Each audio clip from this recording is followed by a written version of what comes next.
Binisita ni Vice President Leni Robredo ang mga sinalanta ng bagyo sa lalawigan ng Cagayan at Isabela, kung saan pinangunahan niya ang pamamahagi ng relief goods sa mga naapektuhang residente.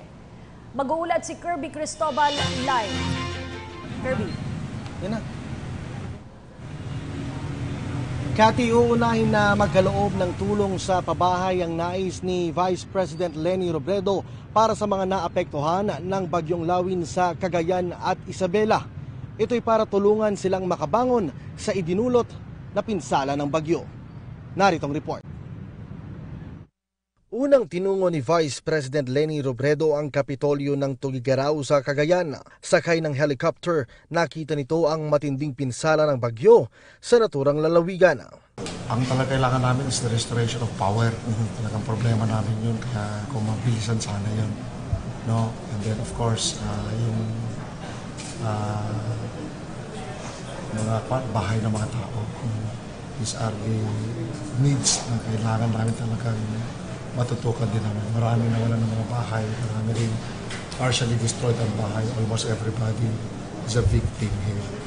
No, and then of course, yung usual na tulong natin sa mga relief operations, initially okay naman dahil mga LGUs nandyan, pero siguro ultimately mawawalan din kami.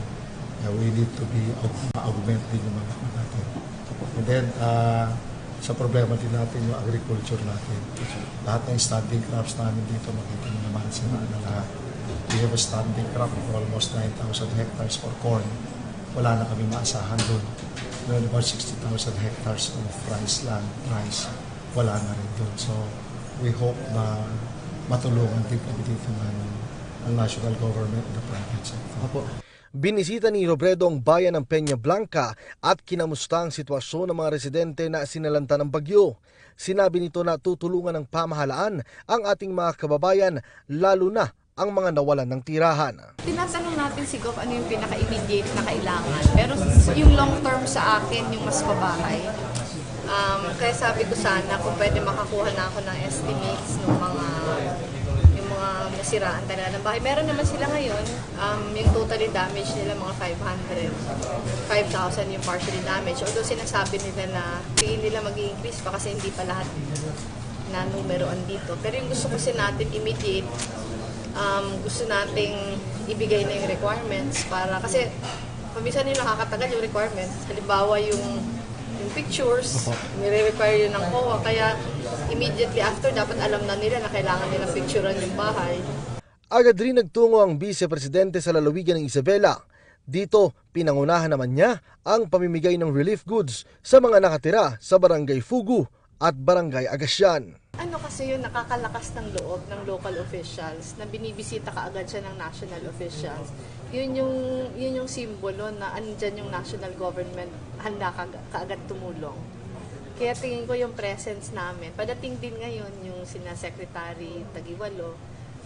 Yung presence namin mahalaga dito eh. Kasi syempre, halimbawa si Gov, yung nako-consume siya ng lahat na kailangan dito eh. So dapat bawasan namin yung burden sa kanya. Ikinatuwa ng mga naapektuhang lalawigan ang mabilis na aksyon ng pamahalaan, lalo na sa pagbibigay ng tulong sa ating mga kababayan. Bukod sa pabahay, maghahandog naman ang dole ng trabaho sa mga nasalanta at magtutungo rin si Agriculture Secretary Manny Piñol para magkaloob ng tulong sa mga magsasaka. Kati, marami pang aasikasuhin ng provincial government ng Cagayan at Isabela at malaki ang pag-asa ng dalawang lalawigan na muli silang makakabangon sa trahedya na kanilang pinagdaraanan. Ayon naman sa mga residente, ang pinaka-importante lang raw sa ngayon ay nakikita nila na nagtutulong-tulong ang local at national government. At hindi pa sila pinababayaan. Malaking tulong rin na malakas na kampanya ng pamahalaan patungkol sa pagbibigay ng tamang impormasyon sa mga papasok na bagyo sa bansa. Kaya naiwasan ng mataas na bilang ng casualties sa bawat lansangan. Sabi nga ng mga taga rito, sa salitang ibanag, lukhatam nga na o babangon tayo. Mula dito sa lalawigan ng Isabela, pakasama si Jojo Gonzales at Noel Cruz para sa PTV News, Kirby Cristobal. Kat. Maraming salamat, Kirby Cristobal.